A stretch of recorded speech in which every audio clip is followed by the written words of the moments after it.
Welcome. If you weren't here Sunday, this is the beginning of a new quarter where we're studying Genesis 1 through Genesis 11, and we're doing it kind of a little bit differently than other classes where we're going to do this on Sundays and Wednesdays. So if you missed Sunday's class, you just have to go back and rewatch it. No, all of these I think should be fairly, they're going to be together, but they're also going to be kind of their own class as well. So if you missed Sunday, don't feel like you're going to be lost or anything. We're going to still be able to do that tonight. Let's go ahead and start with a word of prayer.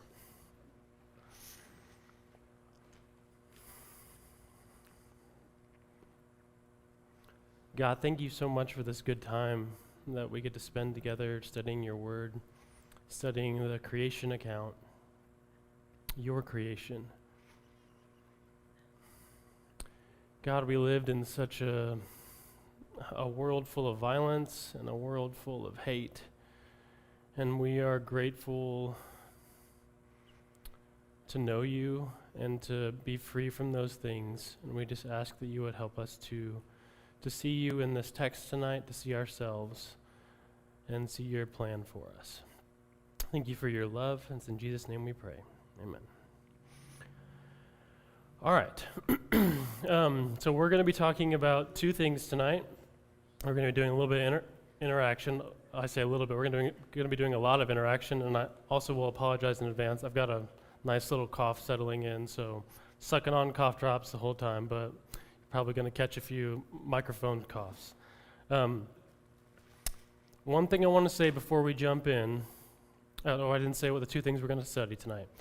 The relationships between this first 6 days and repeated words. So if you were here on Sunday, or maybe you even saw an email, I hope that you were able to take a look at that in Genesis 1 through Genesis 2, verse 3. If you weren't, that's okay. We're gonna take a little bit of time tonight to study that, but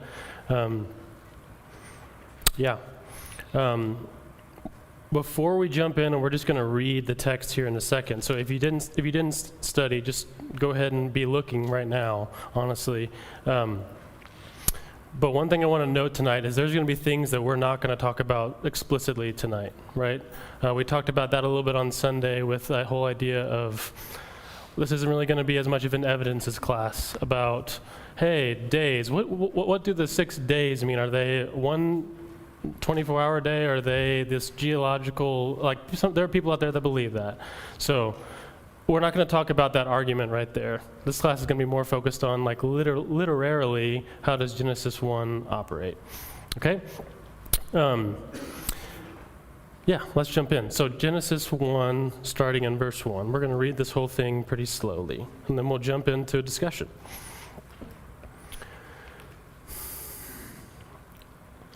In the beginning, God created the heavens and the earth. The earth was without form and void, and darkness was over the face of the deep. And the Spirit of God was hovering over the face of the waters. And God said, "Let there be light," and there was light. And God saw that the light was good, and God separated the light from the darkness. And God called the light day, and the darkness he called night.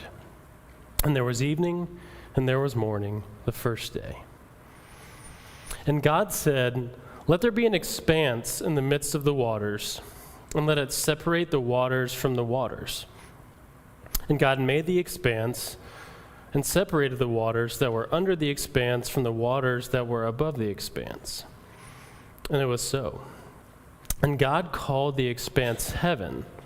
And there was evening, and there was morning, the second day.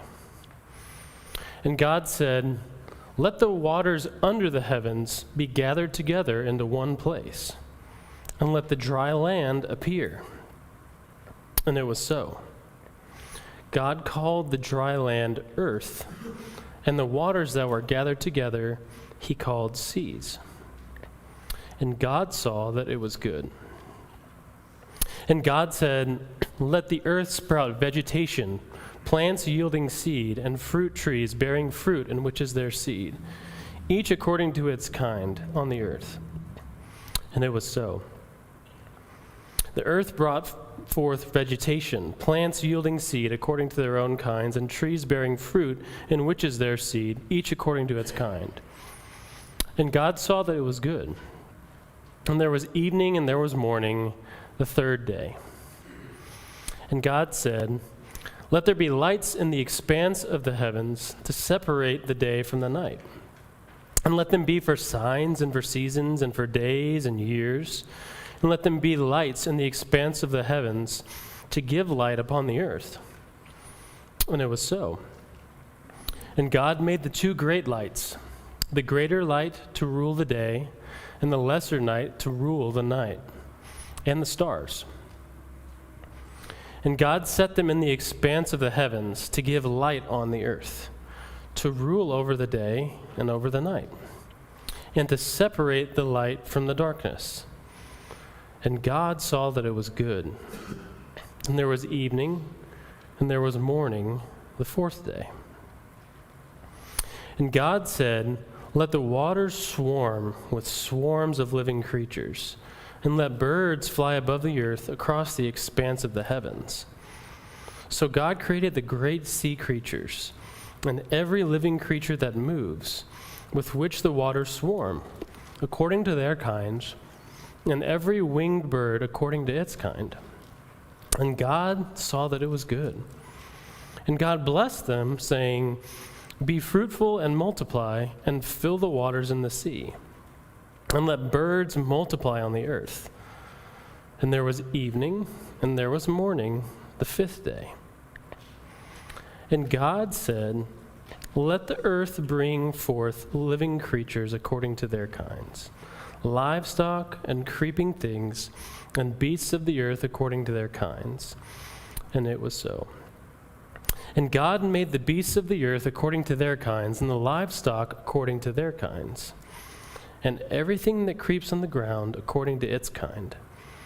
And God saw that it was good. Then God said, "Let us make man in our image, after our likeness, and let them have dominion over the fish of the sea, and over the birds of the heavens, and over the livestock, and over all the earth, and over every creeping thing that creeps on the earth." So God created man in his image. In the image of God he created him. Male and female he created them. And God blessed them. And God said to them, "Be fruitful and multiply, and fill the earth and subdue it, and have dominion over the fish of the sea, and over the birds of the heavens, and over every living thing that moves on the earth." And God said, "Behold, I have given you every plant yielding seed that is on the face of the earth, and every tree with seed in its fruit. You shall have them for food. And to every beast of the earth, and to every bird of the heavens, and to everything that creeps on the earth, everything that has the breath of life, I have given every green plant for food." And it was so. And God saw everything that he had made, and behold, it was very good. And there was evening, and there was morning, the sixth day. Thus the heavens and the earth were finished, and all the host of them. And on the seventh day, God finished his work that he had done, and he rested on the seventh day from all his work that he had done. So God blessed the seventh day and made it holy, because on it God rested from all his work that he had done in creation. I don't know about you. The whole Bible is sacred, right? It's all a sacred text, but that just feels like extra sacred to me. There's something special about Genesis 1. Did you notice a rhythm there, kind of a cadence? I was trying to show that as I was going through, right? There was evening, and there was morning the first day. There was evening, and there was morning the second day. So what we're going to do right now, we're actually going to, if you got a handout on Sunday, we had those 4 questions. One of them was essentially saying, what are the relationships that you see between the days?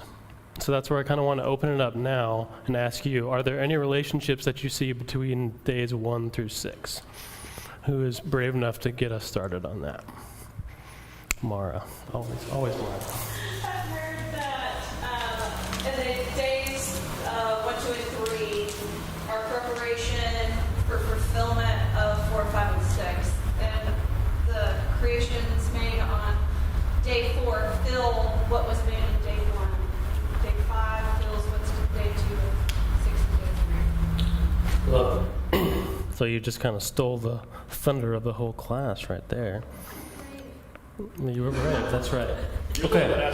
So there's a pretty clear distinction there, right, between days 1, 2, 3, and days 4, 5, 6, right? On days 1, 2, 3, if you had to use one verb to say what God is doing there, what would you say? Forming. That's a great word to use. Okay, so he's forming on days 1, 2, and 3. Or we might say separating or ordering. All right? My G's are terrible. Deal with it. What about days 4, 5, and 6? Populating. I love that word. What's another word? Filling. Channeling.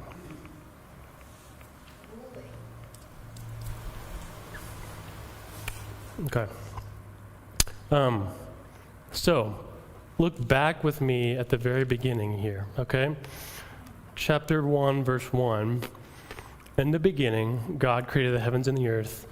Now, tell me two things about the earth in verse 2. The earth was formless, and the earth was void, or I'm going to use a little bit better word, empty. Okay?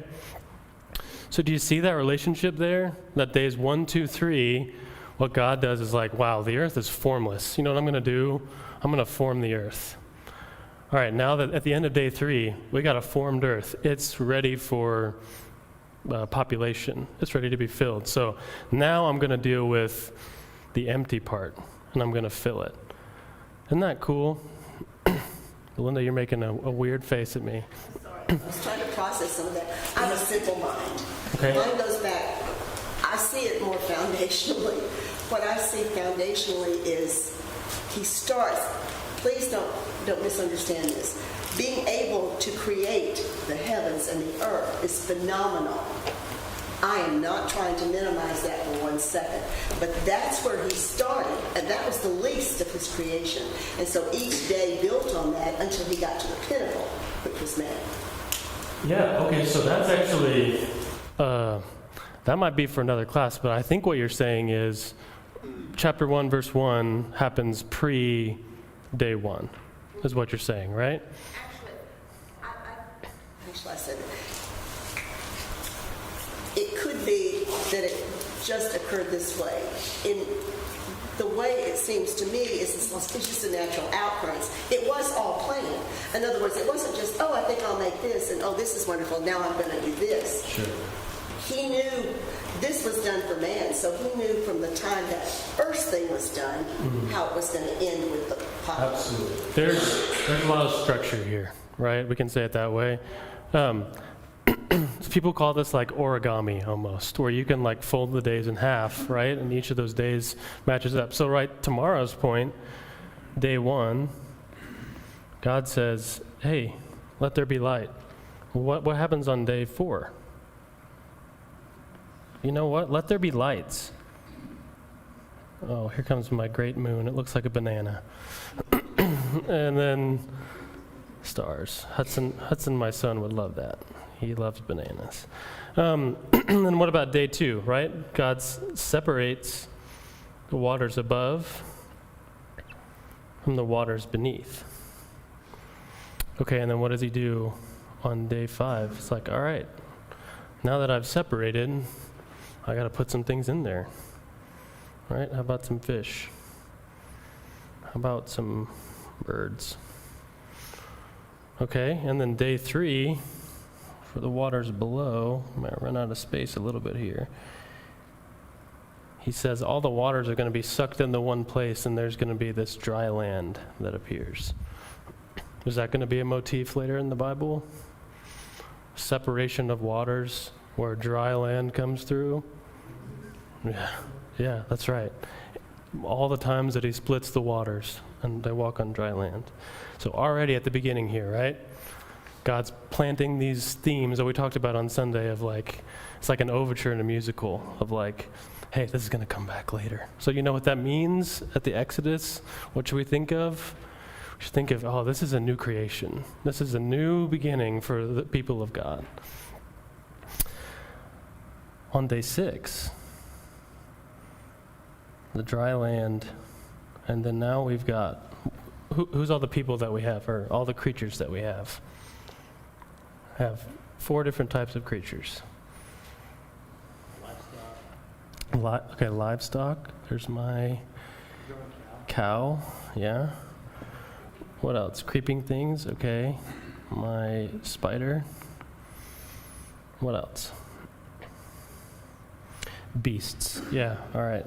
It's going to look very similar to a cow, but there's my lion or something. And then what about it last? Very last thing. So we're going to talk about this more on Sunday, but man is the very last thing to be created. Have you ever thought about that before? Like you get irritated at a rat because they're in your house, and I get irritated at rats being in my house, but in a weird kind of way, part of Genesis 1 is like, but they were created before you were. Isn't that kind of interesting to think about? Okay, so isn't that cool? We've got, well, let's do it like this, actually. We've got day 1 corresponding with day 4. We've got day 2 corresponding with day 5, and we've got day 3 corresponding with day 6. Do you see why people kind of call this origami, right? You can fold it this way, or you can fold it in thirds this way. Now, when I heard that for the first time, I was like, oh my goodness, I have read this story all my life, and I've never seen that before.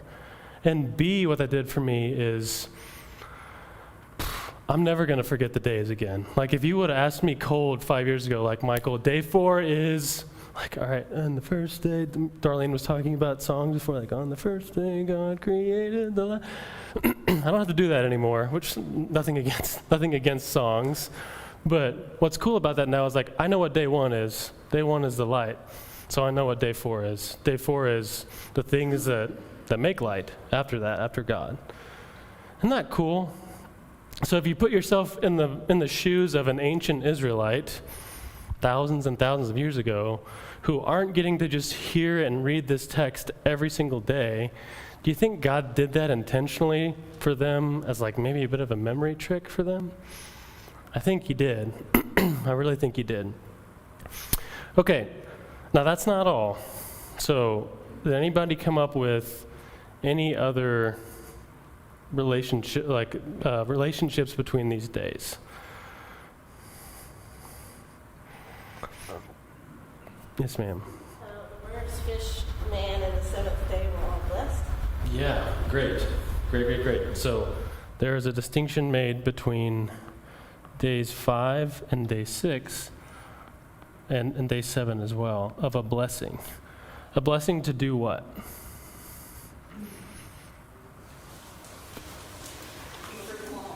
Be fruitful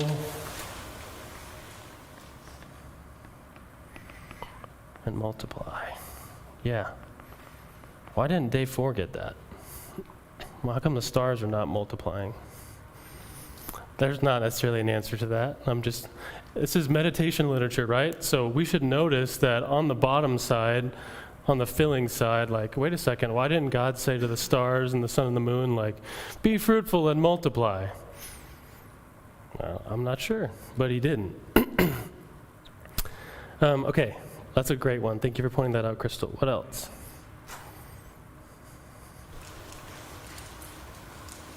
Yes, ma'am. Before angels are told to rule over the earth, the stars, or not over the earth, the stars are told to rule over the heavens, and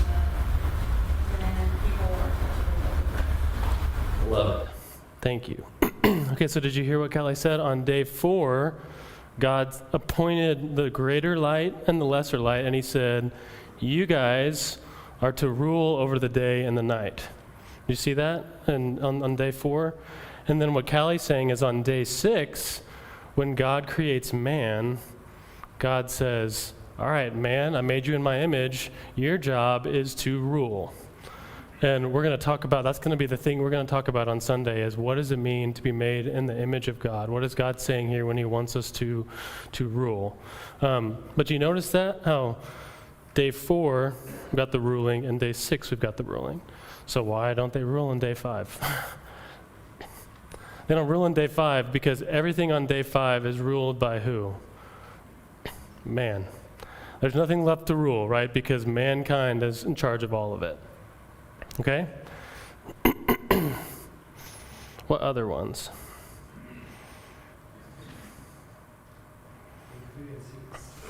Day 3 and 6? According to sky. So the plants are according to the sky, and animals and plants are according to the sky. It's going to get real messy real fast. Okay, so Franco said, I'm going to use the word here, seed and fruit. Okay, some people call this like a +1. All right, every other day, there's the thing that God says, and then he creates the thing. And that's pretty much what happens. But on days 3 and day 6, you see what happens on day 3? God says, let the earth sprout vegetation. Back up. Verse 9, God says, let the waters under the heavens be gathered together into one place and let the dry land appear. And it was so, and God called the dry land earth, and the waters were gathered together. He called the seas, and God saw that it was good. So you would kind of expect there to be then, and there was evening, and there was morning on the 3rd day. But not so, right? Verse 11, God says, all right, that earth right there, sprout vegetation. And seeds, plants yielding seeds according to their kind, trees bearing fruits. I wonder if trees bearing fruits is going to be important coming up soon, right? That's what Genesis 2 and 3 is all about, is these trees that are in the garden. So, same thing on day 6, right? God creates the cattle, God creates the creepy crawlies, God creates the wild beasts, and then he creates man. And then afterwards he says, hey, that stuff I created on day 3, all those fruits and all the plants yielding seeds, or the seeds from the trees, like mankind, it's all yours. You get to eat all of that. So if you're a vegan, that's very biblical. Genesis 1, Adam said, one of the questions I'm going to ask you is, was Adam a vegan? I would say he was. So that's great. So there are ancient, I'll just say this kind of as a side note, there are ancient Babylonian myths that are contemporary with Genesis. And one of the things in Genesis is that humankind, or not in Genesis, in these ancient myths, is that humankind is created to give food to the gods. Does that make sense? So like the reason that mankind is created is, so, okay, you guys need to grow some plants so that you can offer them to us, and then the gods can be full. That makes sense? So how is Genesis different than that? God creates man, and then God says, I'm going to give you all this food to eat. You think about flipping a paradigm there, a story that the Israelites might have heard of like, no. You're not on this earth to be a food production source. You're on this earth, and I created all this good food for you. Isn't that kind of cool to think about how it might have changed their thinking a little bit? And I think we can get in that, this is kind of a long tangent, but we can kind of get in that mindset sometimes too, is that like, we're here to just work a job, to just put some money in the basket and things like that, as opposed to like thinking about all the things that God has given us and kind of flipping our paradigms that way. Awesome. Thank you, Franco. What else? Yes, sir, John.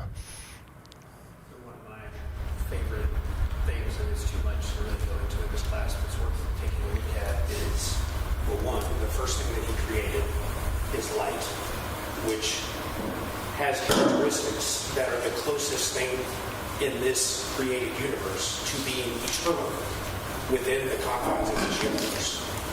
It can be eternal until it strikes something. That photon will exist in that state forever until the end of the universe. God chooses to define himself as being light as well. Light, until it strikes something, that thing doesn't exist or have form, or you don't know it's there, you can't define it until light interacts with it. So the first thing he creates gives definition to everything else. And it is eternal within this universe. And then the last thing he creates is eternal, but in a true sense. So he bookends the entire creation, I think, very... I don't know if I can get an arrow all the way over, but I really wish I could. I love that, John. So day 1 with day 6, very first thing, light is eternal. Very last thing is eternal, mankind. I love that. Have you ever thought about that on day 1, by the way, of like, what does it mean that God created light, but the sun wasn't there yet? You thought about that much? Of like, everything we define light by is the sun or the moon or the stars. But on day 1, there was light. And, actually, I was reading a children's book to Lucy, and it said that, this was a couple years ago, and I was like, I stopped reading and just thought about that for a while. Like, I've never thought about that before, that there was light before the sun. So does that make you think of anything, maybe at the very end of the whole Bible? About Revelation 22. There's not going to be need for a sun anymore. There's not going to be need for stars. Why? Because God's their light. So we're going all the way back. Revelation saying, I'm taking all the way back from these very first verses at the beginning. Okay, wonderful. Thank you, John. I think Emily had something. Yeah, mine is very much in line with John's comment, but for me it was the 1 and 7 and how it's sort of the idea of God, in the beginning God created the heavens and the earth, and then chapter 2 verse 1 is, thus the heavens and the earth were finished and all the host of them. So even though it was there and God created it, and then all of the light came and the waters came and he separated them and he made the sun, moon, and stars, it wasn't finished until he had day 6 was over, and then he rested once it was finished. And I don't know exactly if there's a lot to that, but it's that concept of the process of creation takes time, and the idea that we as images of him, when we are also in the process of creation, that is a God-like thing, that is what God does. That's the first thing he does, is to create. And so then the idea that when we do the same, that is a small image of him, I think is very cool. I don't know that it's totally Genesis related. Absolutely. So to your first point there, right, of very beginning, Genesis 1, verse 1, in the beginning God created the heavens and the earth. And then chapter 2, verse 1, thus the heavens and the earth were finished and all the hosts of them. So they call that, right, like a bookend, right? That's how we know that really chapter 1, verse 1 through 2, verse 3. I talked about this a little bit on Sunday, of all the places to screw up a chapter division, and please don't get me wrong, thank you very much, whoever made the chapters and the verses. Come on, the very first one should have ended, chapter 2 should start at chapter 2, verse 4. Great, thank you, Miss Allison. I was going to connect to John's point. Instead of connecting day 1 to 6 to day 7, because there's a contrast in day 7 is we don't have a day and a night. It continues on. There's this eternity to it, and an echo of eternity, eternal rest. Perfect. So that's going to be a goal for our class 1 week from today, is what does the seventh day mean? What's the whole idea of the seventh day? Awesome. Yes, ma'am. Thinking about the sun being not created till day 4, but there was light on day 1, because God was light. God was the source of light. But then he appointed the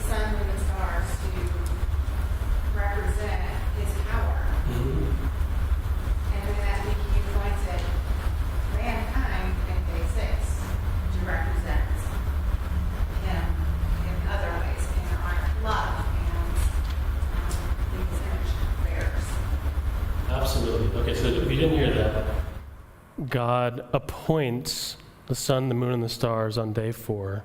He does that again on day 6. And Kai was pointing out how interesting that is. What does that tell us about God? That he appoints people, his creation on day 4, and he appoints people on day 6 to rule. Who's in charge?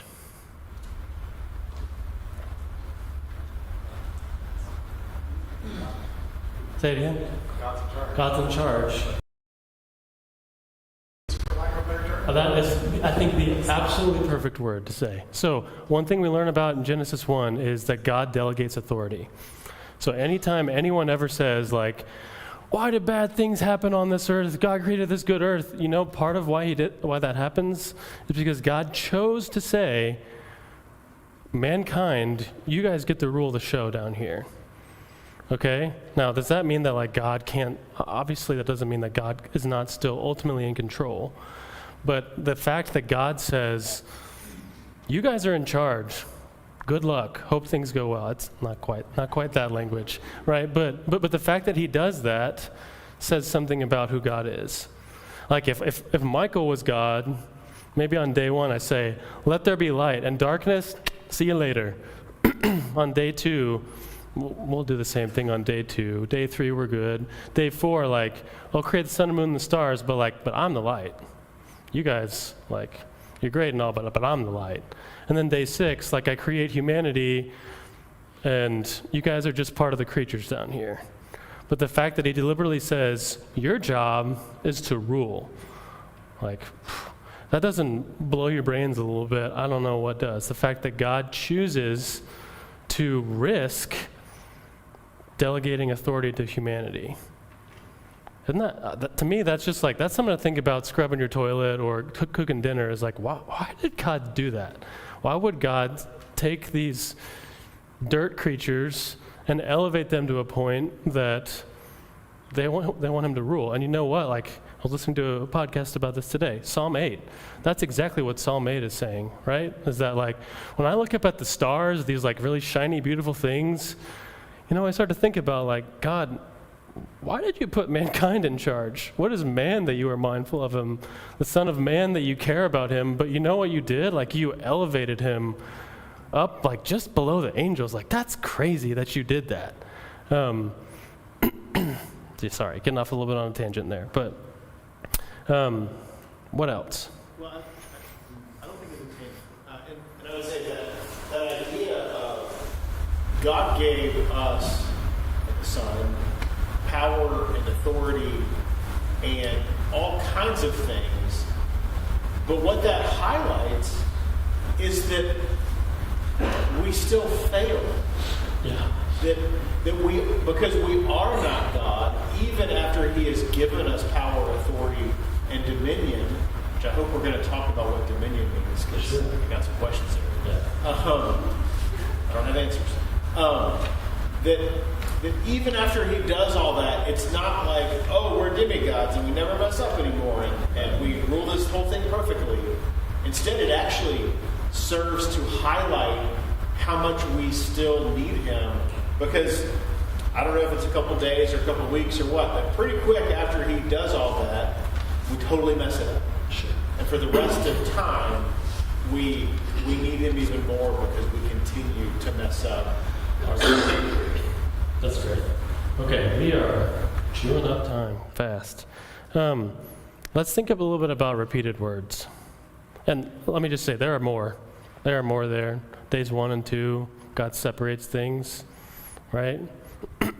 Anyway, repeated words. What repeated words, or really I should say repeated phrases, do you see throughout this text?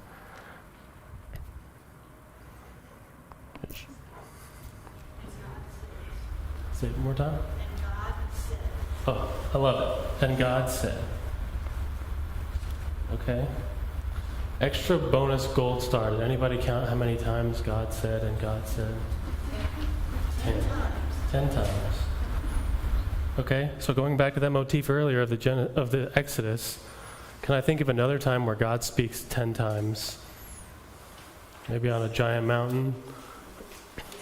the 10 Commandments, right? So another place God speaks 10 times. What is that supposed to signify? Hey, this is a new start. This is a new creation right here. Wonderful, Leslie. What else does that communicate about God? Just the whole idea of his word, right? How important his word is. John 1, the whole idea of in the beginning was the word. The word has power. Communicates God as a royal king, right? Like if I were a king, I could be like, let there be a sandwich in my hand. And somebody is going to go get me a sandwich and put it in my hand, right? Like, we don't think of God that way, but that's kind of what this is communicating, right? Like, let there be light. It's not like light was like, well, I don't think so, God. It's like, because God said it, it happened. Now, is that a theme the rest of the Bible? Because God says it, it's really going to happen? Oh my goodness, yes. Next to that, like, and it was so, is also another one that is said, and I connect those with the and God said, and because this is one of those times where it's very clearly God says, and you can trust the word of God, because God said, and there was, and God said, it was so. Yeah. If you've ever, I'm not a Trekkie, but if you've ever watched what the Next Generation, what does Picard say? Like, make it so. Make it so is what he always says. And that's kind of the conclusion to all these is like, and it happened. It's not like, I wonder if this is going to happen. As text says, and it happened. Every time it was so. So when you think about the promises that are made to you as a Christian, just a little sidebar there, it's not like any of these are like, and there was this great struggle and finally God got to create it. No, it was like, and it was so. So his promises to you are the same. And it was so. Awesome. What other repeated words? Yes, sir. I think this reminds me of the parable of the rich man and Lazarus, because he spoke to Moses. He could not hear that. Who else could hear? Absolutely. Love that. What other repeated words? God saw it. God saw that it was good. I love that. I'm going to abbreviate that a little bit. Okay, wonderful. What day does God not say, and God saw that it was good on? Did you notice that? Day 2. Okay? Now, if you want an answer as to why that is, just go talk to David after class. No, but that's something to ponder, right? That's what I love about Genesis as a meditative text. Why is day 2 the one day where God doesn't say, and God saw that it was good? There are theories out there, but that's something to be thinking about while you're scrubbing the toilet. Like, why would God say that? Like, maybe you come to some paradigm shift in your own mind eventually. Are your toilets super clean? They are not. They are not. Lovely. So what is, and God saw that it was good, trying to communicate? This is going to be like an immensely important motif, especially even in Genesis 1 through 11. You said that 7 times. So that's right. Nice. 7 times. But I think that speaks to, like, it was complete, it was perfect, it was the way he wanted it to be. It was, he saw it as a good thing, not just theirs. Sure. So I think I might say it as maybe like God is a good discerner of goodness. Right? We're setting that up right there in Genesis chapter 1. When God sees it, it's good. And actually it is good. Okay? But what we're going to notice later in the text is there's going to be some people who are going to see things like that apple or orange or pear or whatever. If I'm Eve, that looks really good. I see that it's good. All right, here we go. Is it actually good? No.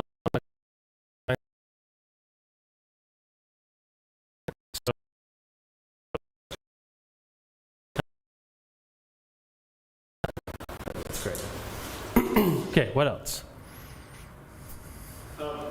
This is a little, we said it, God said it, but just and God. As you read the text, he recognizes the need. He takes care of the need. He then acknowledges that the need was cared for. He says, oh, it was good. Just continually revolves around what he does. No one else is necessary. So we might almost say, like, Genesis 1 is setting up God as the main character. Right? Isn't that true? It's not like, and God said, let there be light. And then here's what the light did.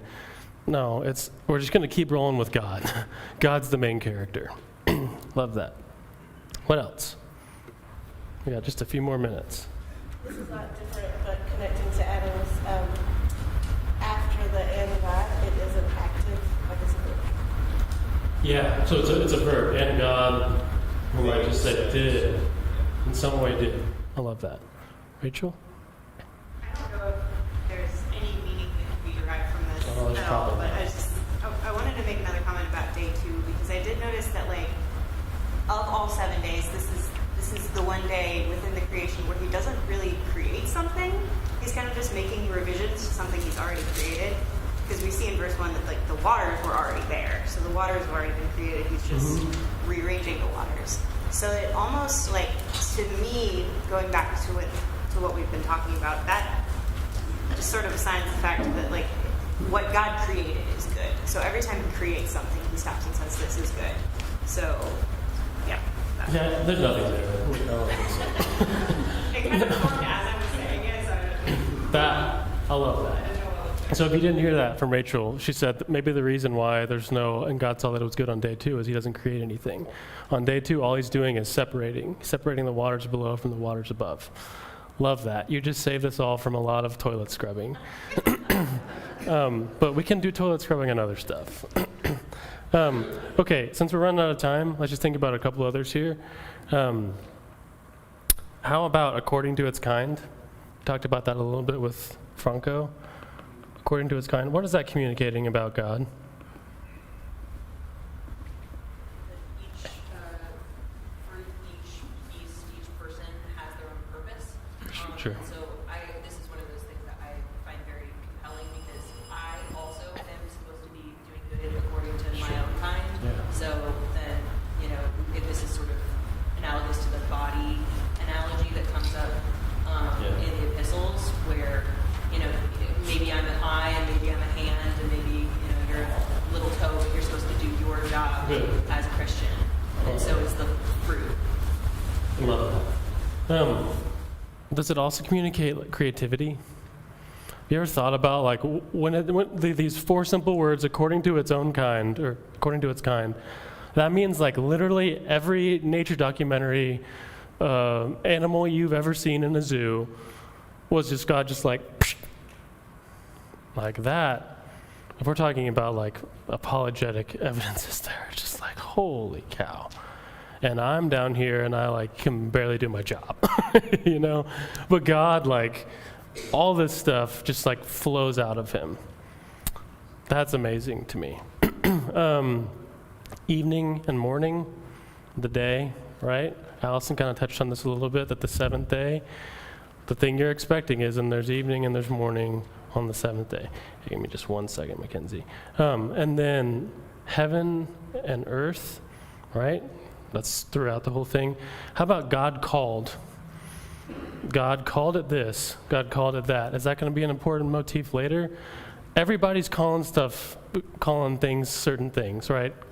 Every time somebody names their son, that name is going to be important or things like that. But it's showing that God has authority over that. So later when God says, hey, Adam, go name all of the creatures, he's saying, these are your authority. Yes, ma'am.